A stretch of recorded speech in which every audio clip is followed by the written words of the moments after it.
오늘 로마서 강의 67번째 시간으로 로마서 7장 21절로 25절 말씀을 통해 이런데도 감사가 없는 믿음이 가능할까요? 라는 제목으로 말씀을 전하며 주신 은혜를 함께 받고자 합니다.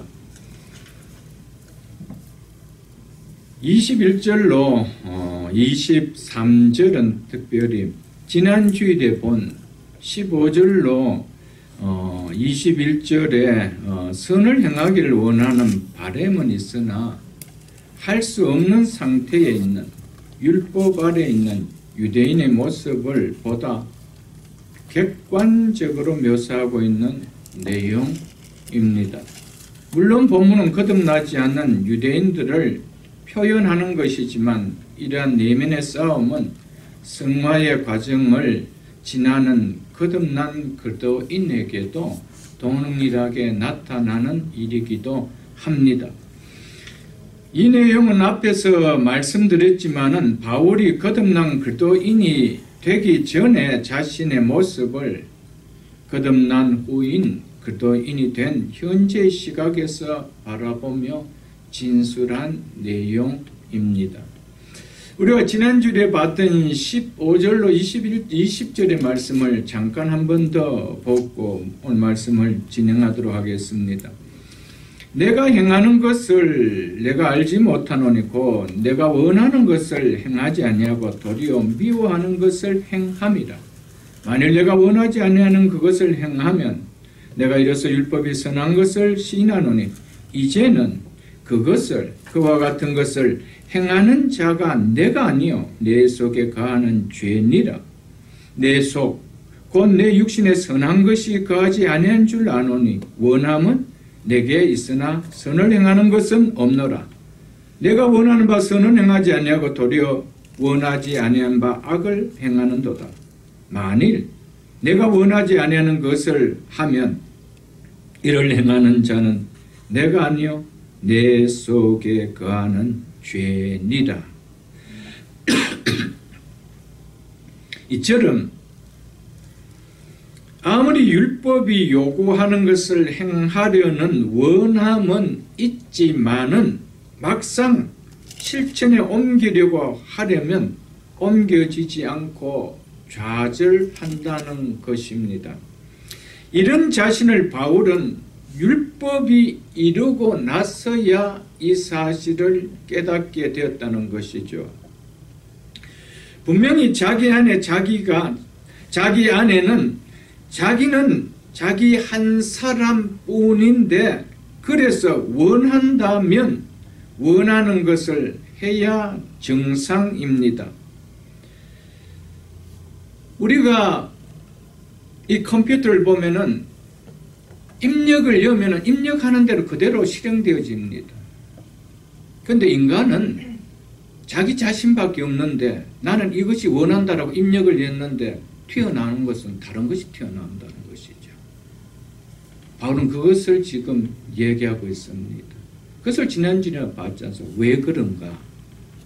입력했으면 입력대로 나와야 되는데 입력과 다른 것이 나온다는 것이죠. 그것이 왜 그런가? 그것이 우리 속에 거하는 죄 때문이다 라고 했던 것이었습니다. 항상 원하는 자신 따로 그리고 행하는 자신 따로 내 안에 있는 것을 바울은 언제 깨닫게 되었다는 거예요? 계명이 이르자 그것을 깨닫게 되었고 그것을 실토하게 되었다라는 것입니다. 그런데 율법을 행하기를 원하는 자신보다 그것을 행하지 않도록 하는 자신의 힘이 비교가 되지 않을 정도로 그 후자가 훨씬 더 자기 안에 크더라는 것이죠. 그래서 번번이 좌절할 수밖에 없더라는 것입니다. 바울은 원함을 가진 내가 나를 이끄는 것이 아니라 원하지 않는 것을 하도록 이끄는 또 다른 무엇이 내 속에 거하는데 그것이 나를 이끌어 가더라 라고 말하고 있는 것이죠. 그것이 바로 내 속에 거하는 죄라. 내 속에 거하는 죄의 본성이라 바울은 이것을 깨닫게 되었다는 것입니다. 이러한 사실을 기초해서 바울이 이제 하나의 결론을 내립니다. 그것이 오늘 본문의 시작인 21절 말씀입니다. 21절 보겠습니다. 그러므로 내가 한 법을 깨달았노니, 이걸 깨달았다는 것이죠. 계명이 이르기 전까지는 깨닫지 못했던 것을 계명이 이르고 나서, 그리고 거듭난 이후 계명을 깨닫고 나서 이것을 깨달았다는 것입니다. 그것이 뭐래요? 곧 선을 행하기를 원하는 나에게 악이 함께 있는 것이라. 선을 행하기 원하는 나에게 악의 지배를 받는 내가 있더라는 겁니다. 그것을 바울은 이야기하고 있죠. 여기에 나오는 법은 율법을 가리키는 말이 아니고 잘 정립되어 있는 원리, 어길 수 없는 원리를 의미하는 말입니다. 그래서 새벽녘이나 쉬운 성경 같은 데서는 그러므로 여기서 나는 법칙 하나를 발견하였습니다 라고 그렇게 번역을 해 놓았습니다.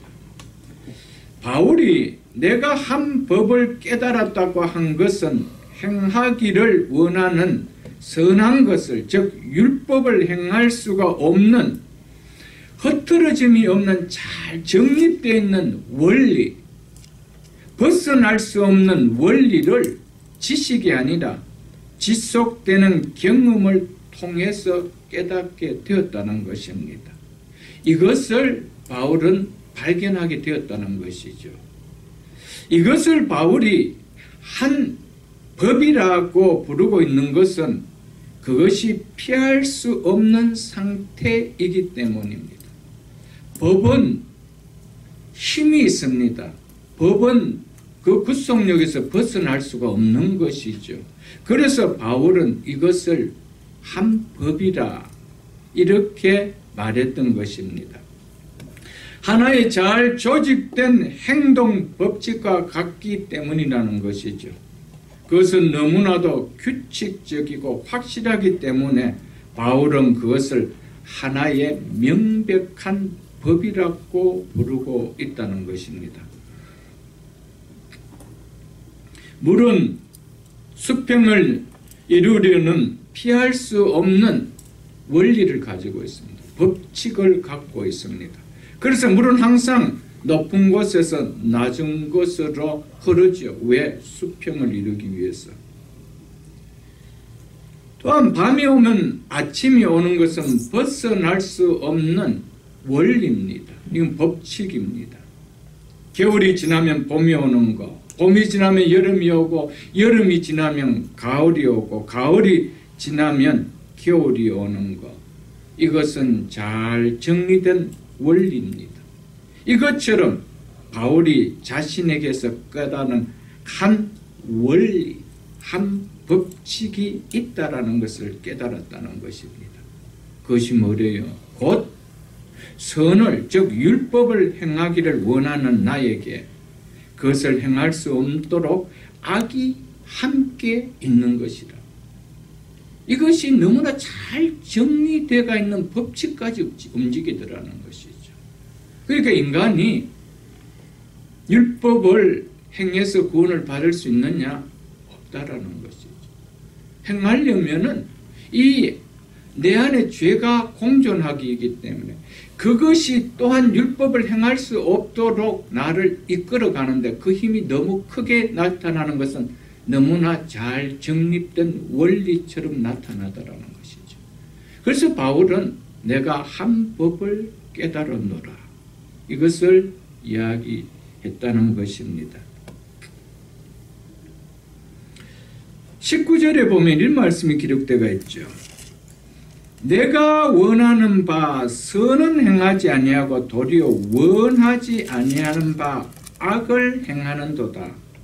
바울은 과거 자신의 의지와는 반대로 이렇게 모순된 행위를 율법 아래에 있는 유대인에 비추어서 지금 언급하고 있습니다. 바울은 본문 21절에서 이러한 모순의 행위가 일어나는 이유에 대해서 설명하는데 그것이 바로 자신 속에 선을 행하고자 하는 의지와 함께 그것을 막는 악이 공존하고 있기 때문이라고 말하고 있다는 것입니다. 내가 선을 행하려고 할 때마다 함께하는 악이 언제나 선한 것을 하지 못하도록 율법을 행하는 것을 행하지 못하도록 막는다는 것이죠. 이것이 잘 조직을 형성한 법칙처럼 그렇게 나타나더라는 것입니다. 율법을 행하고 싶은 것도 납니다. 그런 나에게 악을 행하는 것도 또한 나라는 겁니다. 다른 사람이 아닌 나 자신이라는 것이죠. 원함을 갖고 있는 것도 난데 원치 않은 행동을 하는 것도 나라는 겁니다. 바울은 그것을 지금 이야기하고 있습니다. 항상 이러한 자신을 보면서 바울은 선을 행하기를 원하는 나에게 한 법을, 한 원리를 혹은 하나의 법칙을 깨닫게 되었다라고 고백했던 것입니다. 그 선을 행하기를 원하는 나에게 악이 함께 존재한다는 사실이죠. 이것이 인간의 실존이다. 성경은 이것을 바울을 통하여 우리에게 기록하게 한 것이었습니다. 이것이 인간의 실존입니다. 바울은 악을 외부적인 어떤 요인이 아니라 사람 내부에 존재하고 있는 실체라고 말하고 있습니다. 그리고 이 악은 인간 내부에서 잠잠히 있는 것이 아니라 항상 모든 지체를 지배하기 위하여 활동하고 있다는 겁니다. 이것이 인간의 실존이라는 것이죠. 그래서 너희 지체를 불의한 무기로, 불의한 도구로 내어주지 말라라고 이제 구원받은 그리스도인을 향하여 그렇게 얘기했던 것이었습니다. 이것은 모든 지체를 지배하기 위하여 항상 활동하고 있다는 것입니다. 그리스도인에게는 예외냐? 아니라는 겁니다. 이것은 믿기 전에만 활동하느냐? 그렇지 않다라는 것이죠. 이것이 인간의 실체라고 이야기하고 있습니다. 이것이 인간의 실체고 실존인데, 그런데 인간이 이런 존재임을 모르고 살아가고 있다는 것이 무엇이죠? 비극이라는 것이죠. 이걸 알아야 되는데 이것을 모른다는 것이죠. 그러니까 모든 문제를 어디에 타다닙니까? 세상 환경에 타다죠. 그 사람만 그렇지 않았더라면, 세상이 이렇지만 않았더라면 항상 그렇습니다. 세상이 아무리 그렇더라고 내 원함이 이렇다면 안 바뀔 수 있는 난데 그렇게 할 수 없는 내가 끌려갈 수밖에 없는 내 속에 또한 죄가 있더라는 것이죠. 그런 자아가 내 속에 또 있더라는 겁니다. 그런데 이것을 세상 사람들이 알지 못한다는 겁니다. 구원받은 그리스도인인데도 모르고 살아간다는 것이죠. 그러니까 왜 넘어지는지도 모르고 이 넘어지지 않기 위해서는 어떻게 살아야 되는지도 모르고 살아가니까 늘 넘어지고 자빠지는 것을 우리가 보는 것이죠. 인간이 자기를 모르고 산다는 것이 결국 그것을 몰라서 그 인생은 결국 멸망의 길로 마지막에는 갈 수밖에 없는 것이죠. 그래서 시편 49편 20편에 종기 하나 깨닫지 못하는 사람은 멸망하는 짐승과 같다라고 성경은 기록하고 있습니다. 그렇죠. 종교하게 처해 있는 인간이지만은 내 실체가 어떤지를 모르기 때문에 결국 몰라서 마지막에 어디로 가는 겁니까? 사망으로, 멸망으로 가는 것밖에 없다라는 것을 바울은 얘기해 주고 있습니다. 22절로 23절을 함께 보도록 하겠습니다. 이 말씀에는 접속사가 앞에 있어야 됩니다. 그래서 곧 선을 행하기를 원하는 나에게 그것을 행할 수 없는 악이 함께 있다라는 그것에 대해서 지금 이야기해 주고 있습니다. 왜냐하면 내 속사람으로는 하나님의 법을, 하나님의 율법을 즐거워하되, 즉 즐거워하나 그것을 반기지만은 이런 의미입니다. 내 지체 속에 한 다른 법이 내 마음의 법과 싸워 내 지체 속에 있는 죄의 법으로 나를 사로잡는 것을 보는도다. 22절과 23절은 21절의 내용을 구체화한 진술이라 보시면 됩니다. 즉 자기 자신에 대해서 깨달은 그 한 법을, 그 한 원리를, 한 법칙을 바울이 설명하고 있는 것이 22절과 23절입니다. 22절에서 내 속사람으로는 하나님의 법을 즐거워하되, 이 말은 21절에 선을 행하기를 원하는 나와 짝을 이루고 있는 말입니다. 즉 내가 선을 행하기를 원한다는 것은 곧 내 속사람으로는 하나님의 법을 즐거워한다는 것을 의미하고 있다는 것이죠. 속사람으로는 하나님의 법을 즐거워하는 나에게 그것을 행할 수 없게 하는 악이 함께 있다라는 이 말이죠. 바울은 과거 하나님의 법, 율법을 유대인으로서 힘써 지키려고 무척 노력했습니다. 바울처럼 경건한 유대인들은 율법을 즐거워하며 지키려 힘썼습니다. 그러므로 거듭난 사람이 아니고는 하나님의 법을 즐거워할 수 없다.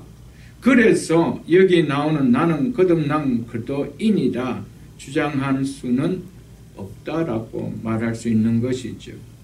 물론 설득력은 있을 수 있겠지만 이것이 반드시 그렇다라고 말할 수 있는 결정적인 것은 되지 못한다는 겁니다.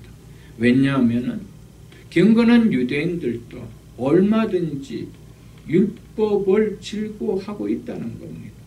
그것을 지키려고 힘쓰고 있다는 것이죠.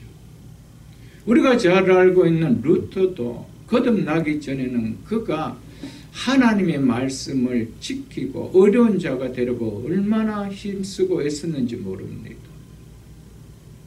그러나 그가 깨닫고 나서 그렇게 해서 우리가 어려워질 수 없고 의인은 오직 믿음으로 말미암아 살리라.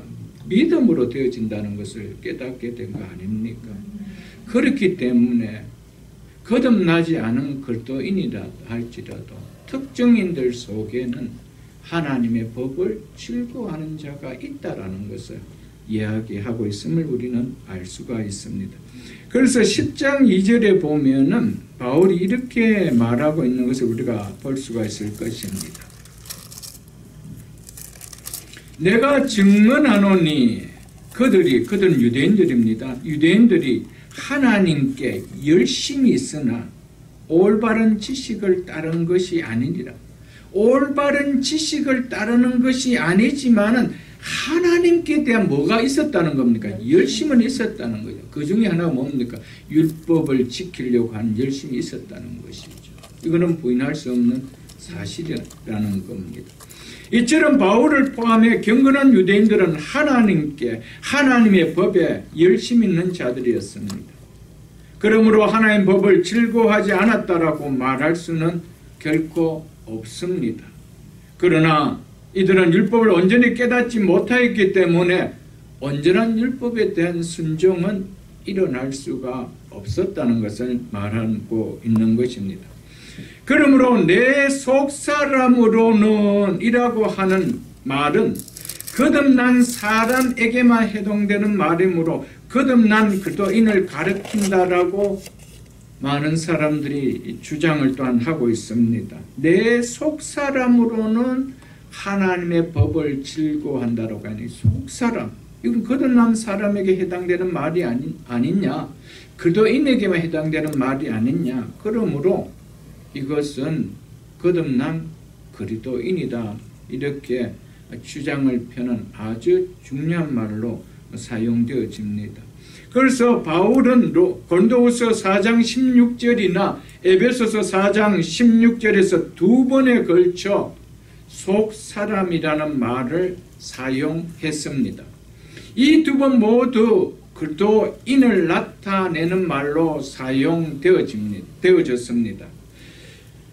그렇다고 해서 여기서도 이 말이 반드시 그리스도인을 묘사한다는 것은 단정할 수 없다라는 것이죠. 거기서 두 번 속사람이라는 말이 그리스도인에게 적용된 말이기 때문에 여기서도 속사람은 그리스도인에게 해당되는 말이다라고 그렇게 볼 수는 있는 것만은 아니라는 것입니다.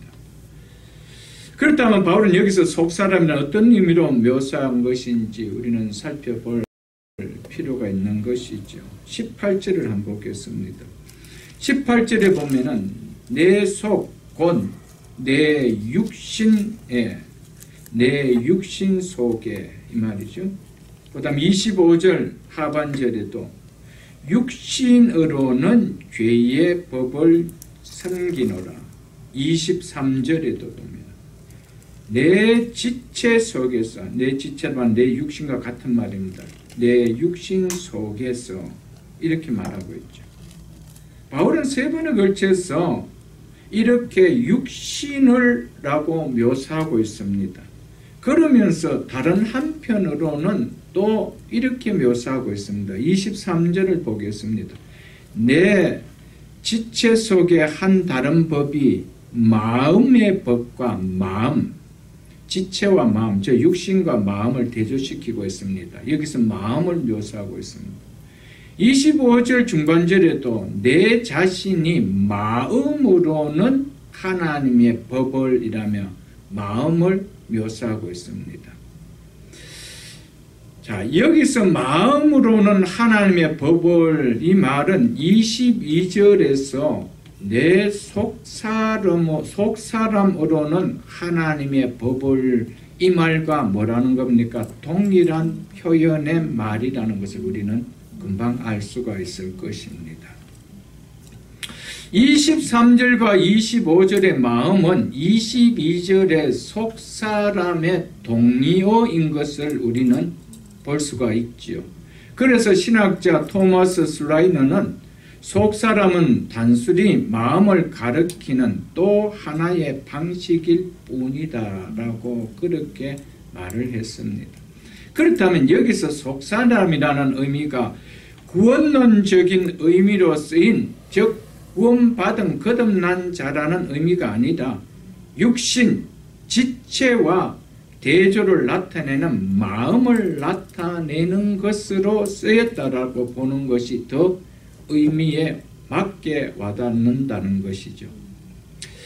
15절로 21절을 보면 대조되는 단어, 두 단어를 우리는 또한 볼 수가 있습니다. 그 중에 한 절만 보겠습니다. 19절 하반절을 보겠습니다.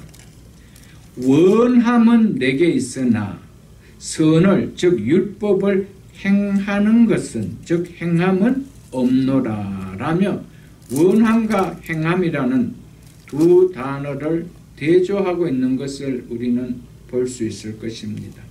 무엇이 원한다는 겁니까? 내 마음은 원한다는 것이죠. 행하는 것은 무엇이 행한다는 겁니까? 내 지체, 곧 내 육신이 그렇게 행한다는 겁니다. 그렇기 때문에 원하는 것과 행하는 것은 서로가 다른 거라는 것이죠. 원함과 행함이 다른 것처럼 내 마음과 육신이 다르다라는 것을 이렇게 대조해서 보여주고 있는 것입니다. 그래서 더글라스 무라는 신학자는 이 문맥에서는 속사람은 구원론적인 의미보다는 인간론적 의미를 갖는 것으로 보는 편이 훨씬 더 합리적이다라고 그렇게 말을 했습니다. 저도 이 말에 더 많은 마음을 둡니다. 구원받은 그리스도인을 나타내는 거듭난 그리스도인을 나타내는 속사람이라기보다 육체와 대조가 되는 마음을 나타내는 마인드를 나타내는 것이라고 볼 수 있습니다. 23절을 보겠습니다. 내 지체 속에 한 법이 내 마음의 법과 싸워 내 지체 속에 있는 죄의 법으로 나를 사로잡는 것을 보는도다. 바울은 자기가 마음으로 원하는 선한 율법을 행하려고 하면 한 다른 법이 거기 있어 싸운다는 것을 자기의 끊임없는 체험을 통하여 발견했다는 것이죠. 바울은 마음으로는 율법이 옳다는 것을 알고 있습니다. 그래서 내 마음은 하나님의 법을 즐거워한다는 것입니다. 그래서 그것을 행하기를 원한다라고 고백했습니다. 이것이 바울에게 있어서 사실입니다.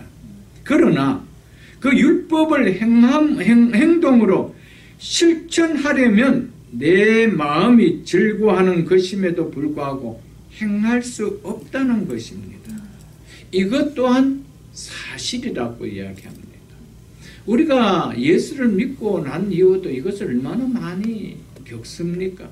그래, 이게 믿음이니까 이 말씀대로 행하는 것이 축복이지, 이것이 그들의 삶이지 라고 마음은 원했는데 실제 삶의 현장은 어떻습니까? 그와 반대의 삶을 살고 있는, 내가 원했던 나가 아닌 또 다른 나를 현장 속에서 내가 본다는 것이죠. 그런데 여기에 대한 고민이 없다는 겁니다. 인간이 이런데 이런 인간 속에서 어떻게 스스로 구원을 받을 수 있다는 겁니까? 이런 인간 속에서 어떻게 스스로 의로워져서 구원받을 수 있다는 겁니까? 바울은 이것을 끄집어내면서 이런 율법 아래에 사는 유대인들이 이 씨름을 하고 있다는 것이죠. 거기에 구원이 있을 수 있느냐? 없다라는 것을 이야기하고 있는 것입니다.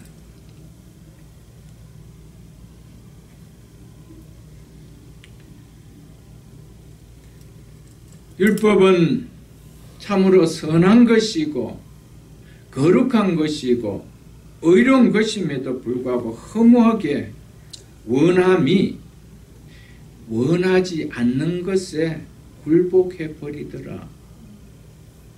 그러니까 굴복해버리니까 율법대로 행할 수 없는 내 자신을 보면서 내가 어떻게 어렵다라고 할 수 있느냐는 것이죠.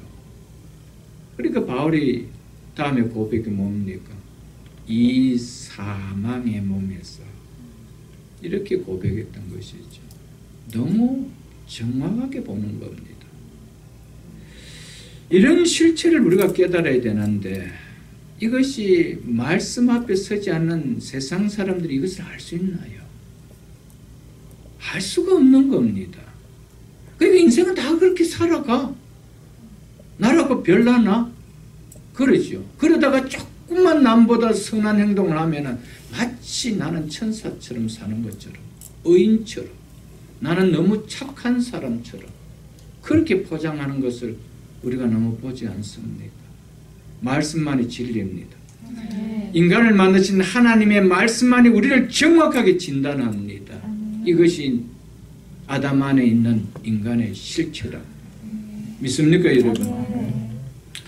이것을 바울은 이렇게 묘사한 것입니다. 내 지체 속에 한 법이 내 마음의 법과 싸워 내 지체 속에는 죄의 법으로 나를 사로잡는 것을 보는도다. 이 말씀은 21절에서 선을 행하기를 원하는 나에게 악이 함께 있는 것이로다와 짝을 맞추면서 거기에 대해서 더 객관적으로 묘사하고 있는 것이 바로 이 말씀입니다. 이 말씀을 우리가 보면은 말씀은 알겠는데 참 어렵습니다. 이 말씀이 알 것도 같은데 이해도 안 되는 것이 사실 23절 말씀 아닙니까? 왜 그렇습니까? 여기 나오는 세 가지 법이라는 것 때문에 그렇습니다. 한 다른 법, 마음의 법, 그리고 죄의 법. 이것이 도대체 무엇이지? 이것 때문에 읽으면서도 와닿는 것 같은 데서도 시원하게 와닿지 않는 이것이 있어서 이 말씀 참 어렵게 느껴지는 것이죠. 바울은 마음으로는 하나님의 법을 섬기고 싶어 합니다. 그러나 다른 한 법이 모든 힘을 동원하여 그가 하려는 것을 막아버립니다. 그리하여 정반대 일을 하게끔 만든다는 것이죠. 이것이 바로 바울이 여기서 강조하고자 하는 것입니다. 같은 절에서 그것을 바울은 그 밑에 절에서 뭐라고 이야기하고 있습니까? 하반절에서 그것을 죄의 법이라 이렇게 부르고 있다는 것이죠. 자기 지체 속에 있는 한 다른 법과 죄의 법은 다른 것이 아니고 동일한 뜻을 갖고 있다라는 것을 바울은 이야기하고 있는 것입니다. 그리고 내 마음의 법은 22절에 하나님의 법, 즉 율법과 밀접한 연관을 갖고 있다는 것을 우리는 느낄 수가 있을 것입니다.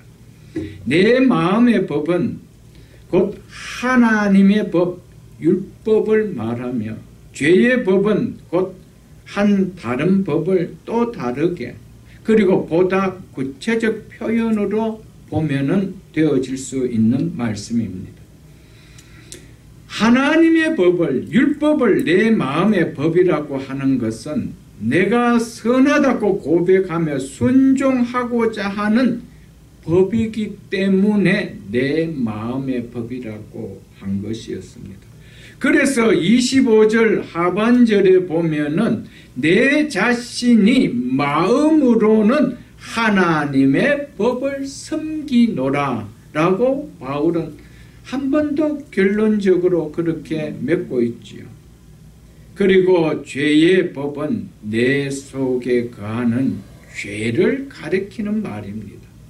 내 속에 죄가 거한다는 것이 바로 그것이 나에게 이렇게 죄의 법으로 이렇게 표현을 했던 것이었습니다. 자, 바울은 여기서 이 두 법이 뭐 한다 그랬습니까? 싸운다라고 했죠. 이 싸운다라는 것은 군사적 용어입니다. 죄의 법과 내 마음의 법을 상대로 뭐 하고 있다는 겁니까? 싸움을 벌인다는 것이죠. 즉 전투를 벌이고 있다는 것입니다. 바울은 죄의 법과 내 마음의 법의 전투의 결과는 죄의 법의 완전한 승리다. 이것을 말하고 있습니다. 그래서 죄의 법으로, 즉 죄의 법 아래로 나를 사로잡아 오는 것을 보는도다라고 고백했죠.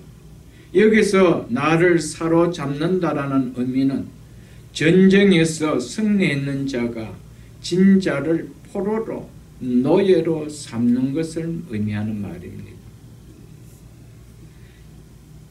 나를 죄의 법으로, 죄의 법 아래로 나를 포로로, 죄의 노예로 사로잡아 오는 것을 내가 체험했다는 겁니다. 바울은 그것을 말하고 있습니다. 바울은 율법의 신령한 성격을 분명히 알기에 하나님의 법을 즐거워하지만 그것을 지킬 수가 없다는 것입니다. 왜냐하면 내 안에 있는 다른 법, 이 다른 법은 내 마음의 법과 전투를 일으켜서 죄의 법으로 나를 전쟁포로같이 노예같이 사로잡아 꼼짝 못하게 할 만큼 너무나 강력하기 때문이라고 말하는 것이죠. 바울은 그 자체 속에 있는 죄의 법이, 즉 내 속에 거하고 있는 죄가 그에게 있어서 너무 강해서 자신을 죄의 포로 상태로 끌고 가는 것을 바울은 보았다라고 얘기하고 있습니다. 그래서 24절에 오라 나는 공고한 사람이로다. 이 사망의 몸에서 누가 나를 건져내랴. 왜? 내가 포로로 노예로 사로잡혀버렸기 때문에. 이 사로잡힌 이 상황 속에 있는 나를 누가 건져내줄 수 있는가? 라고 그렇게 고백을 했던 것이죠. 절규하며 고백했던 것이었습니다. 하나님의 법, 그리고 마음, 그리고 행함은 한 사이드입니다. 한 편이죠. 그리고 죄의 법, 그리고 육신, 그리고 행함 또한 한 편입니다. 한 사이드입니다. 이들이 각각 한 편을 이루어 전투를, 싸움을 벌인다는 겁니다. 근데 결과는 항상 후자가 승리한다는 것이죠. 원함이 승리하는 것이 아니라 행함이 승리한다는 것이죠. 마음이 승리하는 것이 아니라 육신이 승리한다는 것이죠. 하나님의 법이 승리하는 것이 아니라 죄의 법이 승리하더라는 것이죠. 이런데 어떻게 인간이, 이것이 인간의 실체요, 실존인데, 이런 인간이 어떻게 스스로 착하게 살았어, 선하게 살았어 구원받는다는 것이 가능할 수 있겠느냐? 선하게 사는 방도를 준, 율법을 주었는데도 내 속에 그것을, 율법을 지킬 수 없는 너무나 강력한, 행하지 못하게 하는 것이 있다는데, 그런 나였는데, 그런 내가 오라 절망할 수밖에 없는, 공고한 사람이라고 외칠 수밖에 없는 내가 어떻게 스스로 구원을 받을 수 있다라고 할 수 있겠는가? 라는 것이죠, 여러분들.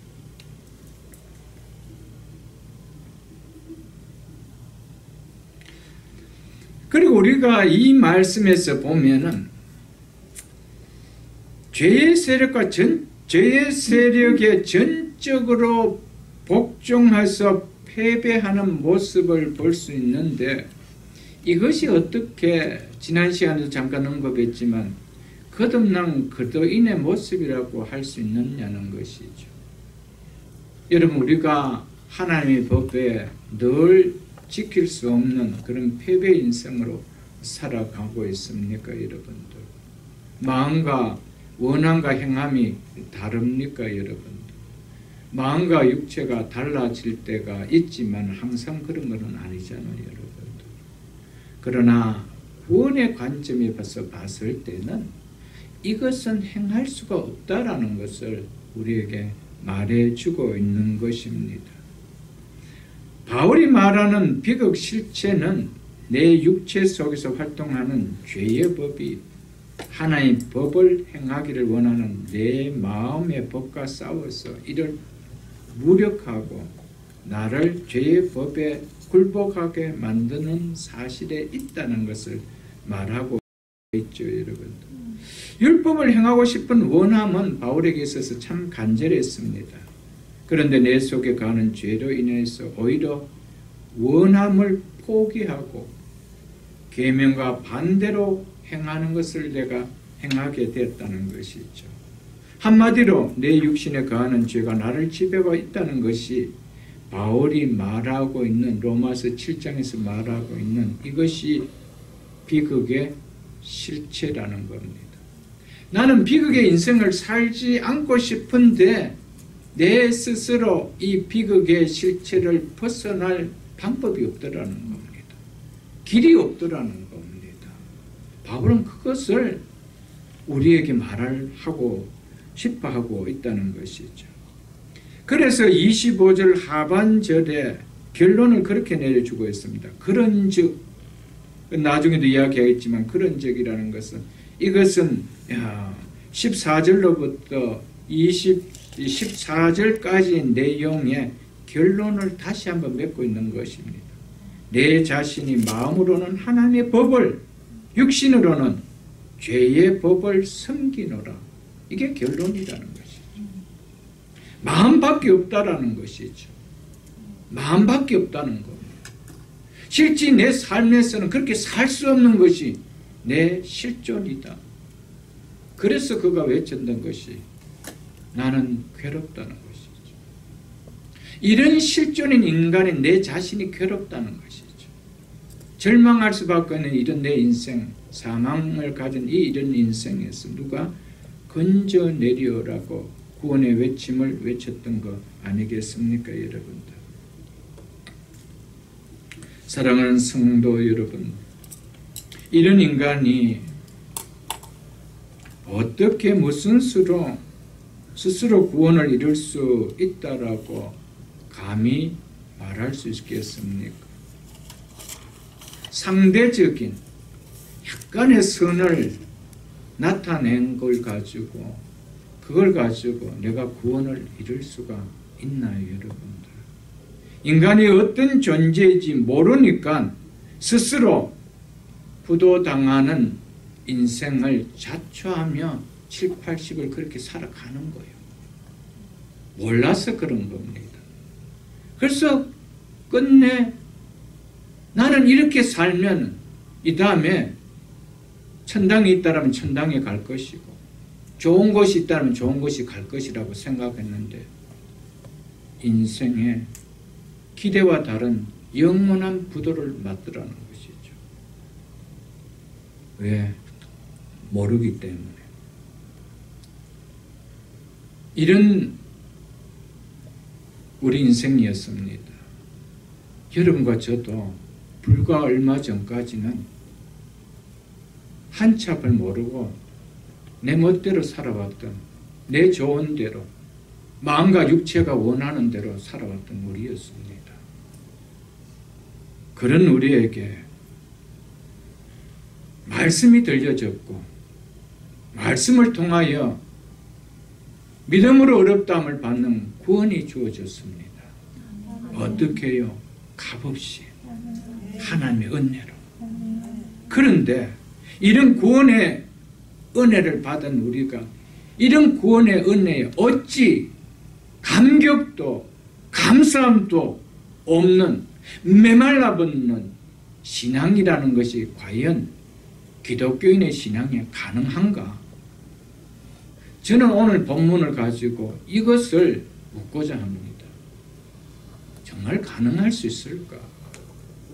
이것이 인간의 실존이요, 이것이 인간의 실체라면, 이런 우리를 값없이 구원해 줬다라면, 이런 구원의 은혜를 받은 그리스도인이 맞다라면 이 은혜에 감격도 감사도 다 말라버리는, 가뭄에 말라버린 땅처럼 내 심령이 말라버리는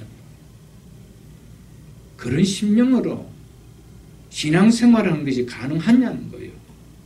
그런 믿음 생활이 가능하냐는 거예요, 여러분들. 몰라서 가능하게 사는 것이죠. 알면 그렇게 살아갈 수가 없는 거 아니겠어요, 여러분들? 그래서 저는 오늘 이 본문을 가지고 이런 제목을 가지고 말씀을 드렸습니다. 이런데도 설교 제목 길어서 잘렸습니다. 감격도 감사가 없는 믿음이 가능할까요? 없습니다, 여러분들.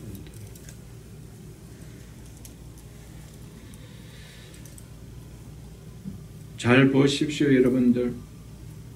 왜 사람이 남의 것을 도적질하지요? 왜 자신의 이익을 취하기 위하여 거짓말 아닌 거짓말을 하게 될까요? 심지어 심하면은 남을 매장시키는 일까지도 있어지는 거 아닙니까? 남의 것을 훔치는 것은 나쁘다. 남을 속이는 거짓말하는 것은 나쁘다. 남에게 해를 입히는 것은 아주 나쁘다는 이 사실을 언제쯤이면 알게 됩니까? 유치원 때 들어가면 다 압니다. 유치원 들어가기 전에 이거 다 압니다. 배우지 않아도 다 압니다. 왜? 짐승에게는 없는 양심이라는 것이 인간에게는 하나님께서 하나님께서 일반 은총으로 모든 자에게 주어졌기 때문입니다. 본문과 벗어난 이야기지만 양심이라는 걸 보면 어떻게 인간이 진화되었다고 할 수 있나요? 겉모양은 비슷하게 진화될지는 모르겠지만 이 양심이라는 것까지 진화되어 들어갈 수 있나요, 여러분들? 그런데 세상 사람들은 하나님을 부인하고 싶으니까 껍데기만 비슷하게 닮았다고 해서 막 진화되었대요, 여러분. 동물에게는 양심이 없습니다. 그 양심은 어떻게 인간 속에 들어올 수 있었는가? 거기에 대한 해답을 내릴 수 있나요? 진화를 주장하는 사람 그것을 해답을 내릴 수 있나요, 여러분? 없습니다. 여러분, 인간은 배우지 않아도 하나님께서 양심이라는 율법을 주셨다라고 우리가 2장에 보면 나오지 않아요, 여러분들. 그래서 이것은 나쁘다. 율법에 기록하기 전에도 거짓말하면 나쁘고 속이면 나쁘고 남을 해하면 나쁘다는 걸 다 알고 있습니다. 그런데 이렇게 하면 안 된다는 것을 알고 있는 것은 다른 사람이 아니고 내 자신입니다. 그런데 내가 실질적으로 행동하는 것은 원치 않는 나쁜 것을 내가 행하더라는 거예요. 그것 또한 누구다는 거예요? 나다라는 거예요.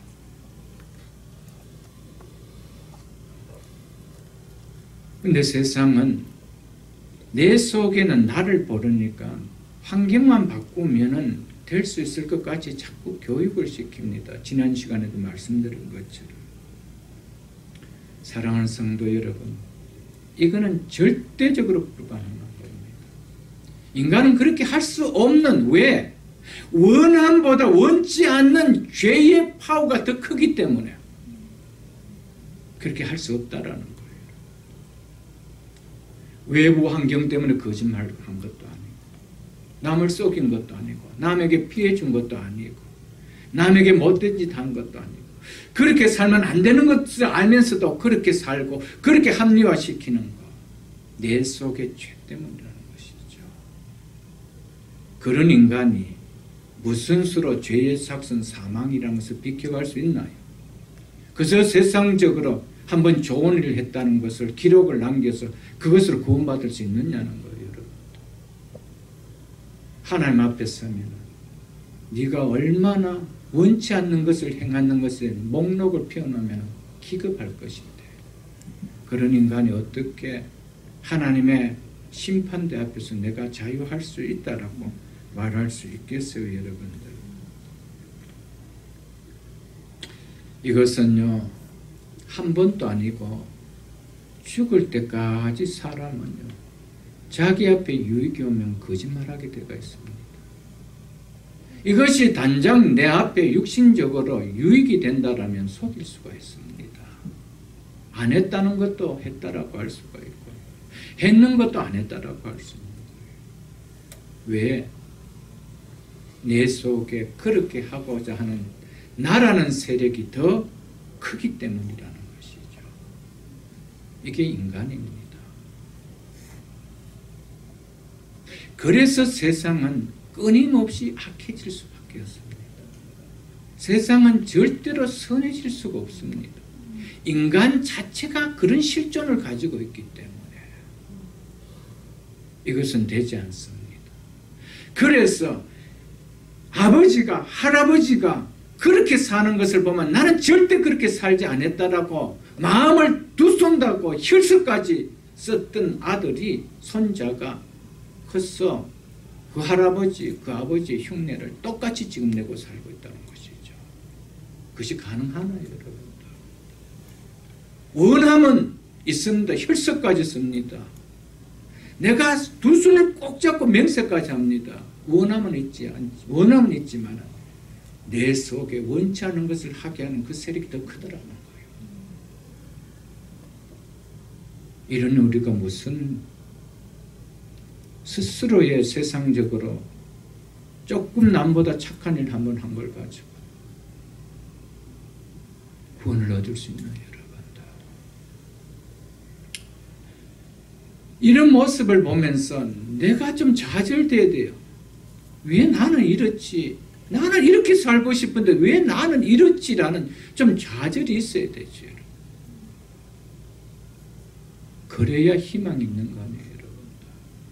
그래야 정말 누가 원하주는가요? 그렇게 살지 않을 수 있도록 세상을 이기고 사단의 권세를 이기고 죄의 권세를 이기신 예수 그리스도를 내가 붙들 수 있는 거 아니에요? 아멘. 믿는 거 아니에요, 여러분? 아멘. 이런 좌절이 없습니까? 이것이 세상 사람들이 다 같이 살아가는 방식 같고 그 중에 나는 조금 나은 사람 같으니까 아무렇지도 않게 살아가는 것이죠. 여러분, 쥐들끼리 모였을 때는 내가 더 깨끗하다고 이야기할지 모를 겁니다. 나는 그래도 아파트 주방 안에서 거하는 쥐야. 너는 시궁창에서 거하는 쥐니까. 나는 너하고 비길 수가 없어. 나는 깨끗해 할지 모르겠지만 인간 편에서는 다 박멸하는 쥐밖에 아닙니다. 우리는 도토리 키재기로 내가 좀 선하다라고 이야기할지 모르겠지만 하나님의 율법의 잣대 앞에 우리는 다 죄인인 거예요. 근데 내가 뭘 조금 남보다 낫게 했다는 그 선함을 가지고 구원을 받는다고 한다면 그것만큼 어리석은 인간이 없다라는 거죠. 바울은 이것을 깨닫죠. 바울 자신 나름은 과거에 거듭나기 전에 율법으로의 의를 해석할 때는 자기는 흠이 없을 만큼 깨끗한 자라고 생각됐는데 예수 그리스도라는 죄를 구원해 주신 예수 그리스도의 빛의 조명 안에 들어오니까 나는 어떤 자라는 거예요? 내 속에 죄밖에 거하지 않는 자라다. 이거 깨달았다는 것이죠. 그러니까 이것을 깨달은 바울의 그 다음의 일생이 어떻게 살아간 것은 우리가 너무 잘 알지 않습니까? 우리가 예수를 믿고도 이것을 깨닫지 못하고 있기 때문에 예수 믿기 전에 삶이 그렇게 별로 달라지는 것이 없어요. 변화되는 것이 없어요. 그냥 죄는 나에게 동기종착이요. 벗이요. 그것을 끊고 싶어 하는 그런 조폭과 같은 세력으로 느껴지지 않는다는 거예요. 다정하게 느껴지는 벗으로 느껴지기 때문에 변함이 없다라는 거 아니겠어요, 여러분들? 사랑하는 성도 여러분들, 우리가 예수를 믿고 나서는 어땠습니까? 거듭난 이유는 어땠습니까? 그리스도인이 되고 난 이유는 어땠습니까? 자신 분명 말씀을 들을 때 그렇게 행해야 되지. 나도 그렇게 살아야 되지. 반응을 보이지만은 6일이라는 또 일상의 삶에 돌아가면 나에게 드러나는 것은 원치 않는 삶을 또 살아가고 있는 거 아니겠어요, 여러분들? 마치 말씀을 듣지 않은 사람과 똑같은 모습을 드러내고 있는 우리 자신을 발견하고 있지 않나요, 여러분들? 그렇다면 이제는 그 사실 앞에서 좀 우리가 좀 통곡할 수 있어야 되는 것이죠. 이것을 이길 힘을 우리에게는 이미 이제 주셨음에도 불구하고 마치 능크찬이 아무것도 아는 것처럼 살아가는 것처럼 그리스도인도 그렇게 살아간다면 여러분 왜 우리를 구원해 주셨을 거예요? 여러분 우리 속에 말씀을 듣고도 원함은 있었지만은 행하지 못하는 내 자신을 보면서 내 속에 가는 죄가 정말 무섭구나. 비록 죄의 세력으로부터 사망이 왕노릇하는 죄의 세력으로부터는 구원받았지만 이 영향력을 피할 수 없는 내 자신을 보면서 오라 나도 hum한 사람이라고 좀 외칠 수 있어야 되지 않겠어요, 여러분? 그래야 우리가 이제 8장에 들어가면 성화가 일어날 수 있는 싸움이 일어나지 그렇지 않고 싸울 수가 있게 되나요, 여러분들?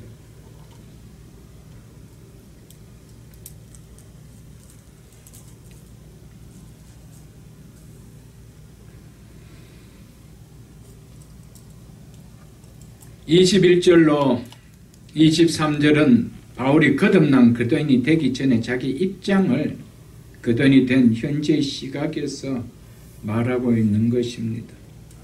실제로 14절로 22절 전체에서 말하는 주제는 율법을 행하고자 하는 갈망은 있음에도 불구하고 이 율법을 지킬 수 있는 힘과 능력은 나에게 없다라는 것은 바울은 말하고 있습니다.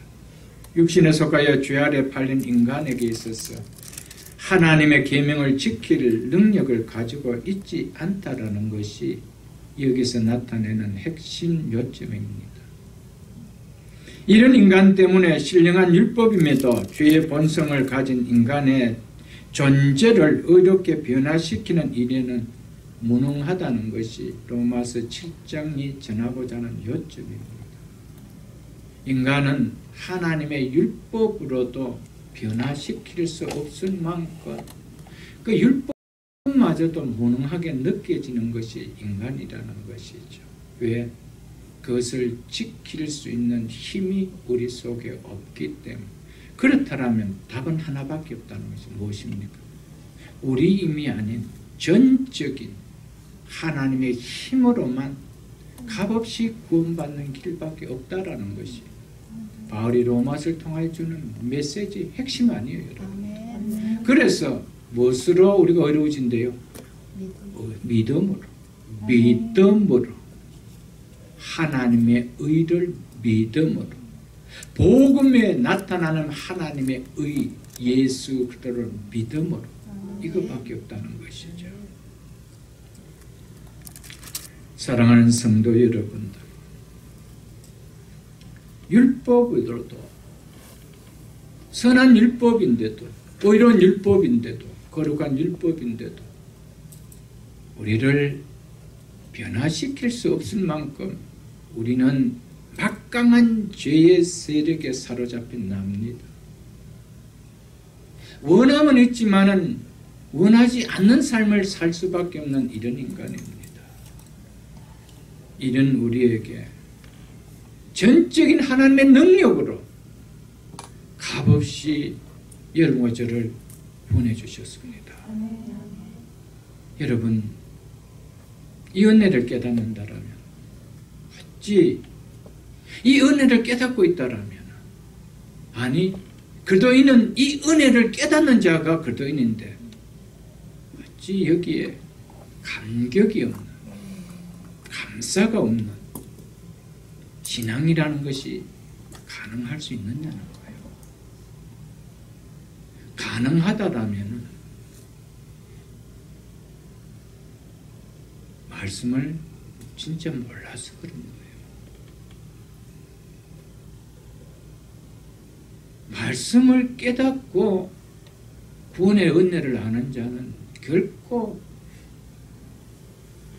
감격이 없을 수가 없고 감사가 없을 수가 없는 거예요. 이것을 바울은 우리에게 말해주고자 하는 거 아니에요, 여러분들. 내 지체 속에 한 다른 법이 내 마음의 법과 싸워 내 지체 속에는 죄의 법으로 나를 사로잡는 것을 보는도다. 이 말씀을 보면 이 상태의 마음에 여러분 조금이라도 평안이 누려집니까? 평안. 편안이 아니고 평안이 누려집니까? 얼마나 괴롭습니까? 괴롭잖아요, 여러분. 괴로움이 없다라는 것은 이런 원함도 없었기 때문에 괴로움이 없는 것이죠. 그냥 눈 뜨면 살아가고 그러니까 그렇지. 이런 생각을 한 번이라도 해봤다라면 괴롭죠. 여기 진짜 내 영혼에, 내 마음에, 내 신앙에, 내 믿음에 평안이 느껴집니까? 안 느껴지죠. 8장을 한번 보겠습니다. 로마서 8장 6절을 보겠습니다. 육신의 생각은 사망이요 영의 생각은 같이 읽겠습니다. 생명과 평안이다. 아멘. 영의 생각을 가진 거듭난 사람의 위대한 특징은 바로 생명과 평안을 가진 자라는 겁니다. 여러분의 삶에 예수 믿음으로 말미암아 어떤 상황 속에서 여러분들 절망이 되어집니까? 평안이 누려집니까? 여러분들 여러분, 어제 새벽 기도도 잠시 말씀드렸지만 편안과 평안은 구분할 줄 알아야 됩니다. 절대로 같지 않습니다.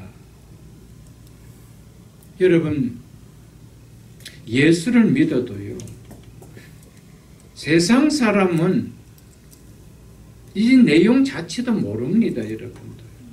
그러니까 꼭 육신의 편함이 마음도 평안을 누릴 거라고 이렇게 살아갑니다.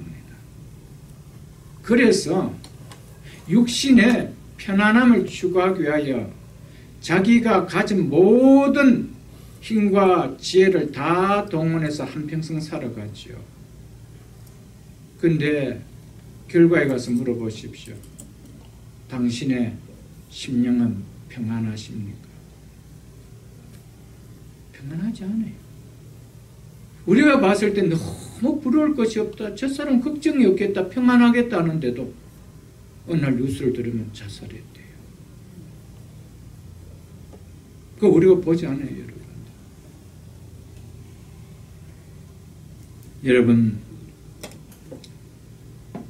내 인생이 편안을 추구하고 살 것인가, 평안을 추구하고 살 것인가, 그것이 인생을 걸어가는 답이 나오는 거예요. 나는 육신의 편안함을 쫓으며 살 것인가, 내 심령에, 내 영혼에 평안을 추구하며 살아갈 것인가, 그것이 그 사람의 살아가는 인생의 걸음입니다. 그것을 느낄 수가 있죠. 육신의 생각은 육신의 편안을 추구하는 것밖에 없습니다. 그러나 영의 생각은 내 영혼에, 내 심령에 평안을 추구하기를 원하고 있습니다. 이게 확연하게 다릅니다, 여러분들. 믿음을 떠나는 일을 하는데도, 믿음을 떠나는 일을 할 때 편안함은 잠시 느껴집니다. 육신의 편안함. 그래서 믿는 그리스도인이라고 하지만 잠시의 육신의 편안함을 추구하기 위하여 믿음을 뒤로 물립니다. 그러나 육신의 편안함을 내가 놓는다 하더라도 나는 평안함을, 내 영혼에, 내 심령에, 내 믿음에 평안함을 추구하겠다는 사람은 육신의 불편함을, 그것을 거절하지 않습니다. 그리고 그 길을 갑니다. 여러분, 사단은, 죄는 끊임없이 우리의 육신을 가지고 평안함을 가지고 유혹합니다. 그리스도인들이 거기에 다 넘어가죠, 여러분. 그래서 예수님께서는 넓은 길로 가지 말라라고 하는 거예요. 넓은 길은 무슨 길입니까? 육체의 편안함을 추구하는 길이죠. 믿음의 길은 절대로 육신의 편안함이 아닙니다. 영혼의 평안을 추구합니다. 그 끝이 무슨 길이라고요? 생명의 길이라. 믿습니까, 여러분들? 이게 절대적으로 진리입니다, 여러분들. 사랑하는 성도 여러분들, 우리가 믿음에 순종하지 못하는 그 삶을 들다 보면은 그가 추구하는 것이 영혼의 평안함이 아니고 단장 눈에 보이는 육신의 평안 때문에 그렇습니다. 육신의 편안 때문에 그렇습니다. 내가 믿음을 지키면 단장 육신이 불편한데, 단장 생활이 불편한데 이거 어떻게 이기지? 영혼의 평안함이 밥 먹여주나? 이렇게 나오는 것이죠. 그러니까 뭘 쫓아갑니까? 육의 편안을 쫓아가는 거예요. 그 길이 무슨 길인지도 모르고 사망의 길인지도 모르고. 여러분, 믿기와 양식은 구분할 줄 알아야 된다고 제가 여러 차례 말씀드렸습니다. 죄는, 사단은 우리에게 양식을 주는 것이 아니에요. 미끼를 던져주는 거예요. 미끼를 덤성 무면은 그것은 결국은 사망이죠, 여러분들. 무엇으로 유혹합니까? 육을 가진 인간에게 육신의 편안함을 던져줍니다. 여러분, 거기에 인간들이 다 쓰러지고 넘어지는 것이죠. 사랑하는 성도 여러분, 영의 생각은 생명과 평안입니다. 아멘. 영의 생각은 이 길이 생명의 길이야. 좁은 길이라도 생명의 길로 난 갈 거야. 이게 영의 생각이죠, 여러분. 육신이 불편하도 내 영혼이 편하다라면, 내 심령이 편하다면 나는 이 길로 갈 거야. 그래서 성경은 항상 네 영혼이 잘 되면 영혼을 먼저 내세웁니다. 근데 우리는 너무나 많은 경우에 육이 불편하다는 거예요. 여러분, 육이 불편하면 믿음도 없는 거예요. 여러분. 그분의 가치를 몰라서 그런 것이죠. 그가 우리가 주변에서 얼마나 많이 보고 살아옵니까? 우리 교회 안에서 얼마나 많이 봅니까, 여러분들? 육 때문에 떠나는 거예요. 육을 따라가는 거예요, 여러분. 잠시의 그 육의 편안함, 덜 손해보지 않으려고 하는 이것 때문이죠. 여러분, 말씀에 순종하면 불편한 것이 많습니다. 시간도 불편하고, 내 생활도 불편하고, 내 삶도 불편하고, 때로는 내 물질에도 불편함이 느껴질 때가 있죠. 근데 그것을 거역하면은 잠시 내 육신은 편안해요. 근데 인간은 죄가 속이는 거기에 넘어가서 살아가는 것이죠. 여러분, 지금껏 우리가 그렇게 살아오지 않았습니까? 이제는 그렇게 살지 마십시오. 그것이 나를 죽이는 미끼인 줄 기억하십시오, 여러분들. 하나님은 신실하신 하나님이십니다. 나를 존중히 여긴 자를 내가 존중히 여기주겠다는 것이 하나님의 약속입니다. 하나님 절대적인 의로우신 분입니다. 하나님은 절대적으로 신실하신 분입니다. 당신의 약속에 어긋나게 행하지 않는 분입니다. 진짜 하나님을 바르게 믿지 못하기 때문에 하나님의 말씀에 순종하면 우리에게 불이익이 당한다는 것은 그건 자기가 믿는 믿음이죠. 하나님 우리에게 불이익을 주지 않은 거예요. 그것을 통하여 우리의 믿음을 체크하는 것이죠. 그걸 통하여 더 큰 믿음의 그릇을 통하여 은혜를 부어주시기 위한 거 아니겠어요, 여러분들? 여러분, 육체를 추구하고 살아가는 사람 속에 참 그 사람 믿음 좋다는 것을 본 적이 있습니까, 여러분들? 저는 목회하면서 한 번도 본 적이 없습니다. 저건 참 믿음 좋아. 여러분, 육체를 따라가는 사람을 치고, 여러분, 육체 편안함을 추구하는 사람 치고, 여러분들 참 믿음 좋다는 것을 본 적이 있습니까? 없습니다. 여러분, 그 끝이 잘 되는 것을 보셨습니까? 믿기는 잠시 유혹입니다. 잠시 낙을 주죠. 그것이 영원히 주는 거 아닙니다, 여러분들. 그렇기 때문에 인내하면 이 길 가는 거 아니에요, 여러분들. 믿으십니까? 네. 순종의 길은 인내가 필요한 거예요. 그 길은 소망이 있기 때문에 인내가 필요한 거예요. 하나님의 약속에 소망을 붙들고 우리가 가는 거 아니겠어요, 여러분들?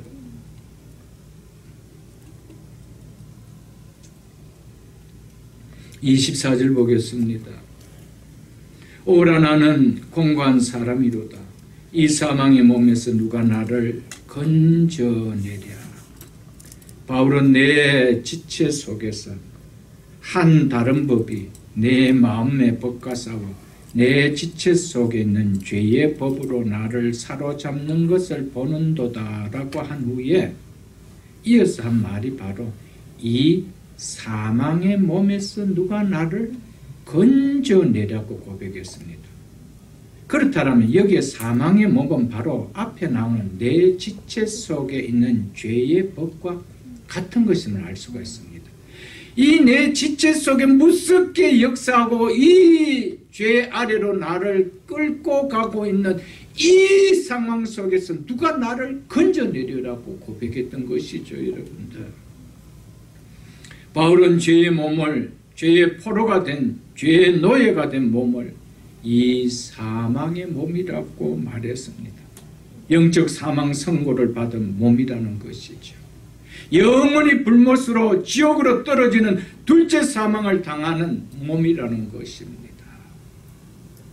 죄 아래로, 죄의 종으로, 죄의 법 아래로 팔리는 인생은 결국 영적 죽음을 당한 둘째 사망을 피할 수 없는 몸이라는 것이죠. 그냥 육신의 몸이 죽는 거라면 믿는 자는 믿지 않는 자는 이 땅의 모든 사람이 다 죽는 것이기 때문에 나는 절망의 사람이다. 이 사망의 몸에서 누가 건져내려 고백할 필요가 뭐가 있느냐. 이것은 영적인 죽음이기 때문입니다. 영원한 불못을 피할 수 없는 둘째 사망이 기다리고 있는, 하나님의 심판이 기다리고 있는 사망의 몸이기 때문에 그렇다는 것이죠. 이런 사망의 몸인 여러분과 제가 오직 하나님의 은혜로 값없이 구원함을 받은 영원한 생명을 가진 예수 그리스도 안에 연합된 몸이 되었습니다. 아멘. 이런 우리가 어찌 감격 없는 신앙이 가능하겠으며 감사가 없는 메마른 믿음이 가능할 수 있을까요? 여러분, 로마서를 들으면서 정말 우리에 달라지는 것이 있다면 구원의 은혜에 대한 감격이 일어나야 된다는 거예요. 아멘. 여전히 똑같이 메말라 있다면 여러분, 로마서를 얼마나 전했습니까? 오늘로써 67번째입니다. 여러분, 1년하고도 거의 6개월에 가까운 시간입니다. 근데 아직도 구원의 감동이 없고 구원에 대한 감사가 비동하지 않는다라면 정말 내가 화인 맞은 심령이 아닌가 한번 돌아봐야 되죠. 감각이 없는 거예요. 뜨거운 곳에 손을 넣어도 감각이 없는 거예요. 뜨거운 불 속에 손을 넣어도 뜨거운지 몰라. 감각이 없어요. 그런 병이 있잖아요, 여러분. 우리가 꼭 그런 심령이 아니에요. 여러분, 피리를 불어도 즐거워할 줄 모르고 곡을 해도 함께 애곡을 할 줄 모르는 이 통탈한 이런 감각이 다 말라버린 거 아니에요, 여러분. 찬송가 305장에 보면 나 같은 죄인 살리신 주 은혜 놀라워 큰 죄악에서 건지신 주 은혜 고마워, 이런 감격이 있어야 되죠. 이 존 뉴턴에만 감격입니까? 우리가 마치고 이 찬양을 부를 텐데 우리에게 동일하게 이 감동이 있어야 되죠. 감격이 밀려와야 되죠, 여러분. 304장에 보면 하늘을 두루마리 삼고 바다를 먹물 삼고 한없는 하나님 사랑 다 기록할 수 없게, 한없는 하나님 사랑. 왜? 영원한 둘째 사망으로 갈 수밖에 없는, 내 스스로는 하나님의 의를 조금도 이루어드릴 수 없는 이런 죄인이 전적인 하나님의 은혜로 구원받았다라면 그 사람 다 기록할 수 없다라는 우리의 고백 아니에요, 여러분. 아멘. 그러면서 이 찬양 부르면서 우리가 아무런 감격이 없다라면, 감사가 없다라면 어떨까요, 여러분? 하나님의 크신 사랑 그 어찌 닿을까? 저 하늘 높이 쌓아도 채우지 못하리. 하나님의 크신 사랑은 측량다 못해. 영원히 변치 않는 사랑 성도여 찬양하세. 하나님 한번 우리에게 구원해 줬다라면 그 사랑은 영원히 변치 않는 사랑이에요. 영원히 변치 않은 사랑 속에 영원히 감동 없고 영원히 감격이 없는 신앙이라면 그 진짜 구원받은 신앙이 맞을까요, 여러분? 우리는 다시 한번 로마서를 통하여 우리의 심령이 회복될 수 있기를 주의 이름으로 축복합니다. 아멘.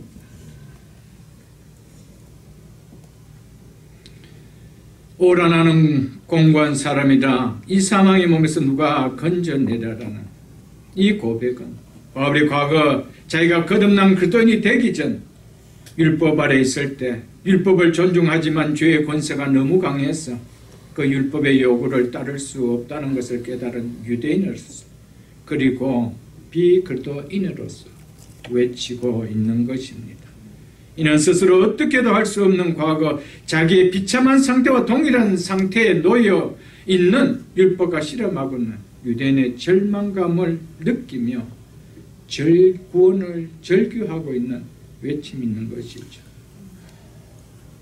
이는 또한 하나님의 영이 인간 속에 없는 상태에서 육신에 속해 죄의 종으로 팔린 자들의 고통받는 모습을 또한 보여주고 있는 것입니다. 하지만 이 외침은 글로 나타내는 것을 믿음으로 어렵담을 받은 거듭난 후 그리스도 안에서 자기의 과거 상태가 정말 얼마나 공고한 절망의 인생인 것인지를 깨달은 다음에 바울에게서 터진 외침이었다는 겁니다. 아멘. 분명한 것은 바울이 말하고 있는 인간의 비참함의 실존이 예수 그리스도라는 답을 얻는 아래에서 드러낸 것입니다.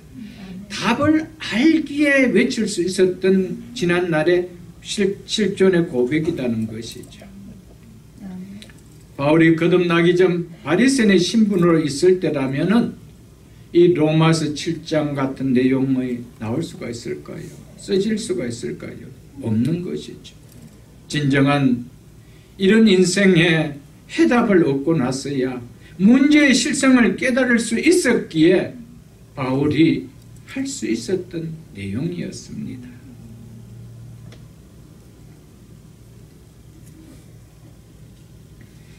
지금까지 보인 갈등과 이 외침은 거듭나 그리스도 안에 있는 그리스도인이 되기 전까지는 한 번도 경험해보지 못했고 한 번도 생각해보지 못했던 일입니다.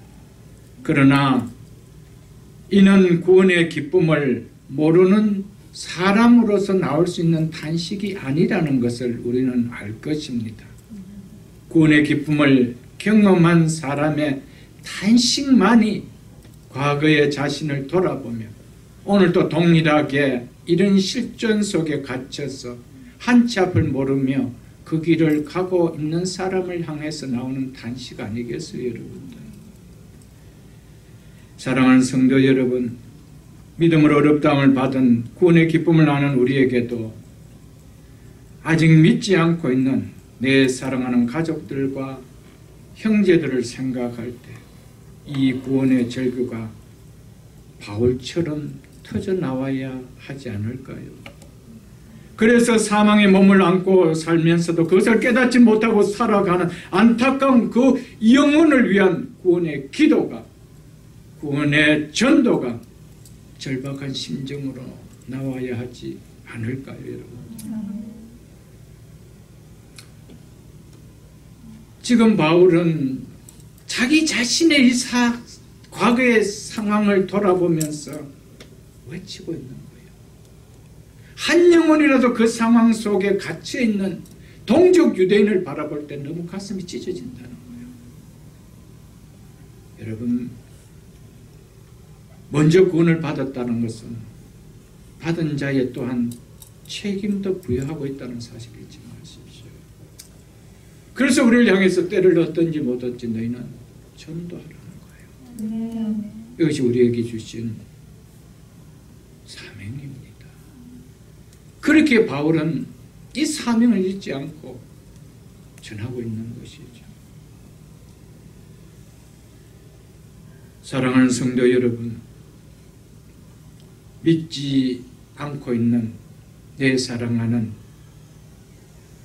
가족과 형제들이 안타까움이 비춰지는 이유가 뭘까요?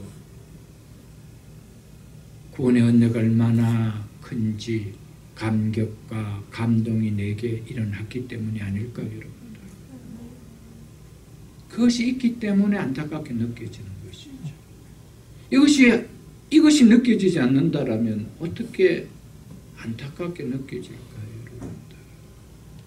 그래서 절규하는 기도가 나올 수 있을까요? 절규하는 전도가 나올 수 있을까요, 여러분들? 여러분과 저도 과거에는 안타까움에 있었던 대상들이었습니다. 누군가에게는 안타깝게 비쳤던 대상들이었습니다. 그래서 누군가 나를 위하여 기도하고 있었던 것이었습니다. 그런 안타까움에 있었던 나가 이제 다른 사람의 안타까움을 누리는 위치에 와가 있는 구원의 은혜와 감격을 아는 자라면 어찌 감격과 감사가 없는 신앙이 가능할 수 있느냐는 거예요. 없지요. 있을 수가 없는 거예요, 여러분. 안타까움을 보이는 거기에서 나는 이미 건짐을 받은 자 아니에요, 여러분. 내 실력인가요? 아니었습니다. 전적인 하나님의 값없이 주신 은혜였어요. 아멘. 그런데 어떻게 여기에 대한 감격도 감사도 메마르며 신앙생활을 할 수 있는 거예요. 이것이 기독교인의 믿음으로서 신앙으로 가능한가요? 오늘 바울의 심령으로 이 종이 설교 제목을 안고 묻고 있는 거예요. 없다는 거예요.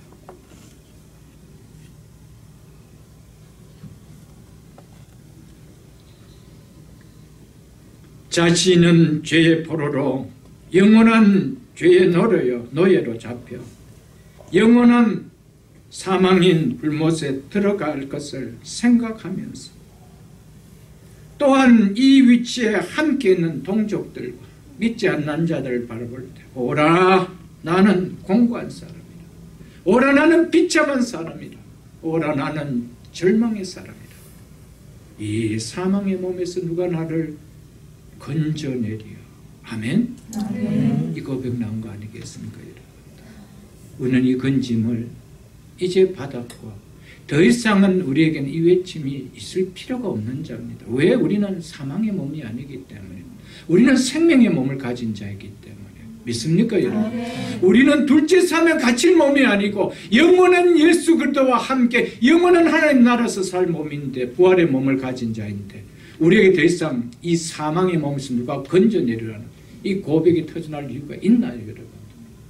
그렇다면 이것은 거듭난 자의 고백이라고 볼 수 없는 거 아니겠어요, 여러분? 거듭나지 못하는 자를 향한 안타까움에서 이미 답을 알고 있는 자에게서 나오는 외침이 아니냐는 거예요, 여러분. 여러분, 이 답을 알고 있기 때문에 사과를 하는 형제들과 가족들을 바라볼 때 동일하게 하나님, 오라, 공고한 사람이다. 저분의 몸에서 하나님 외에는 건져내 줄 수가 없는데 하나님 도와주세요라는 기도가 나오는 거 아니에요, 여러분? 왜? 내가 답을 알고 있기 때문에. 그것을 우리에게 이야기해 주는 거 아니겠어요, 여러분들? 25절 보고 말씀 맺겠습니다. 우리 주 예수 그리스도로 말미암아 하나님께 감사하리로다. 그런즉 내 자신이 마음으로는 하나님의 법을 육신으로는 죄의 법을 섬기노라. 바울은 오라 나는 공고한 사람이로다. 이 사망의 몸에서 누가 나를 건져내려라고 외친 다음에 우리 주 예수 그리스도로 말미암아 하나님께 감사하리로다. 이 답을 알고 있었기에 외칠 수 있었다는 것이죠. 그에게는 이 답을 알고 있었다는 거예요.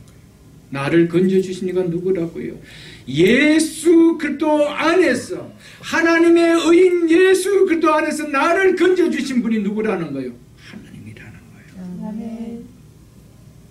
그 하나님 앞에 내가 감사할 수 있다는 거예요. 누가 건져내려? 이분만이 건져낼 수밖에 없다는 거예요. 예수 그리스도 이분만이, 예수 안에서 건져주신 하나님 외에는 우리를 건져줄 수 있는 분이 없다라는 거예요.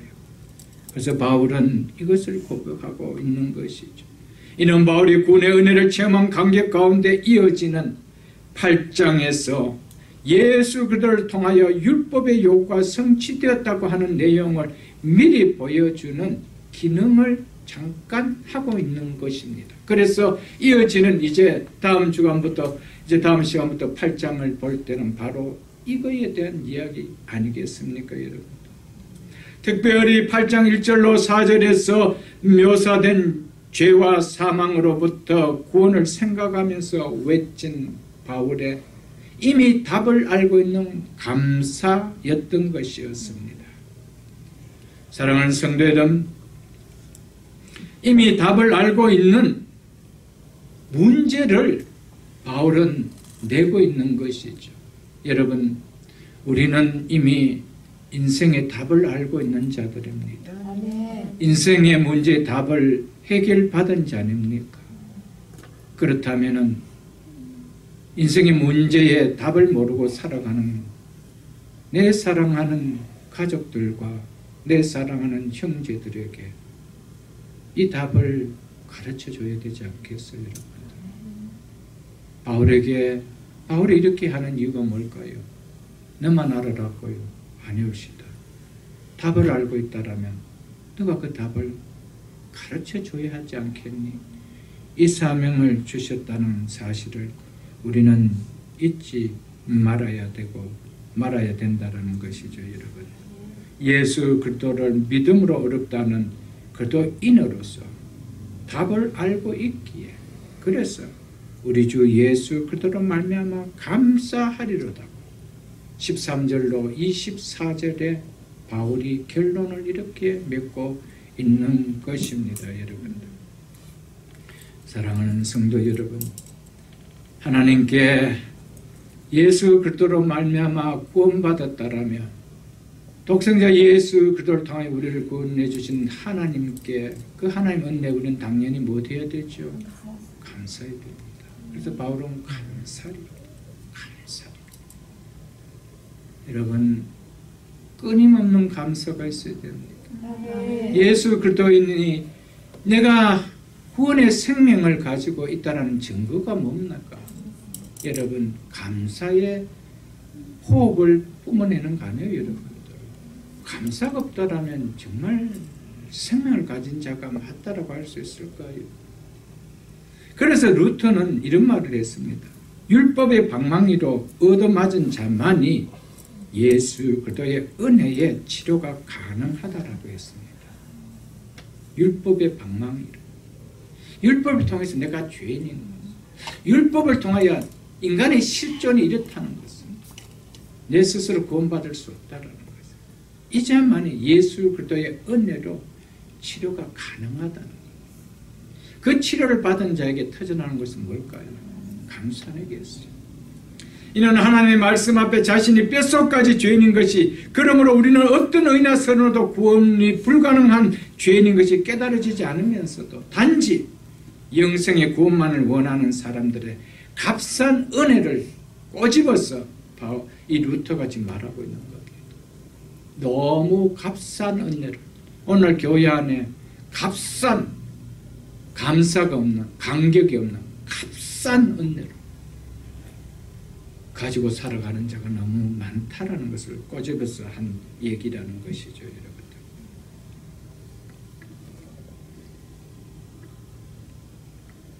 그러면서 바울은 이렇게 7장을 마무리하고 있습니다. 그런 적이라고, 그런 적. 여기서 그런 적이라는 14절로 24절 말한 것을 완전히 요약하는 말로 과거 율법 아래 있던 자신의 실체를 요약하며 결론을 다시 맺고 있는 겁니다. 내 자신이 마음으로는 하나님의 법을, 육신으로는 죄의 법을 섬기는 것이 자신의 실체였다. 거듭나지 못한 자의 실체였다라고 말을 하고 있습니다. 바울은 현재 유대인을 대표해서 자신이 과거 율법 아래 유대인으로 살았을 때 예수 그리스도를 믿음으로 어렵담을 받은 그들이 된 현재를 돌아보면서 말하였다고 해서 유대인이 아닌 우리에게는 별로 이 말씀이 유익됨이 없는 말씀이라고 생각할 수는 없습니다. 왜냐하면 구속사에서 먼저 부름을 받고 율법을 부여를 받은 자가 누구였기 때문에, 유대인이기 때문에. 그래서 1장 16절에 보면 내가 복음을 부끄러워하지 않는 이 복음은 모든 믿는 자에게 구원을 주신 하나님의 능력이 됩니다.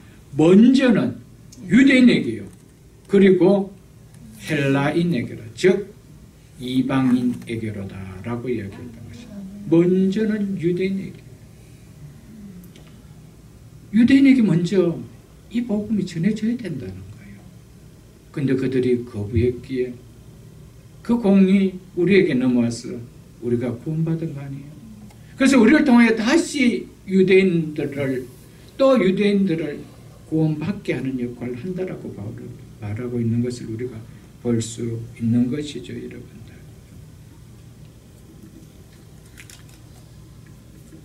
말씀을 맺겠습니다. 내 자신이 마음으로는 하나님 법을, 육신으로는 죄의 법을 섬긴다라고 해서 여러분 거듭난 이후에는 이 두 상황을 우리가 오르락내리락 할 수는 있습니다. 성화의 과정에서 싸움이기 때문에. 그러나 거듭나지 않는 율법 아래 있는 인생 속에서는 절대 오르락내리락 할 수 있는 문제가 아닙니다. 무슨 문제입니까? 한 힘이 센 죄의 법이 우리를 사로잡기 때문입니다. 그런 우리에게 소망이 없었더라는 것이죠. 오늘 말씀 맺겠습니다. 이런데도 감격 없는, 감사 없는 믿음이 가능할까요? 전적으로 우리의 힘으로는 하나님의 법이라는 그렇게 살고 싶어하는 원함밖에 없었지만 한 발자국도 실행에 옮길 수 없었던 우리에게 이제는 그것을 실행시킬 수 있는 예수 그들을 통하여 의롭게 해주시고 성령을 주셨던 이 은혜 앞에 우리가 아니 감사할 수 있나요, 여러분들? 7장을 돌아보면 정말 나에게 주신 구원이라는 것은 정말 하나님 앞에 은혜에 감사 아니고는 이 은혜를, 이 구원을 생각할 수 없다라는 믿음이 들어와야 7장을 제대로 넘어가는 거 아니겠어요? 이제 언제 우리가 7장을 돌아볼 시간이 있겠어요? 이제는 다음 시간에 8장을 돌아갑니다. 부디 부탁드립니다. 이런데도 감격이 없는 감사가 없는 믿음이 가능할까요? 라는 이 무릎 앞에 하나님 절대 없습니다 라며 다짐하며 감사와 감격, 구원의 감사와 감격을 붙들며 살아가는 우리 모두가 다 될 수 있기를 주의 이름으로 축복합니다. 아멘. 주신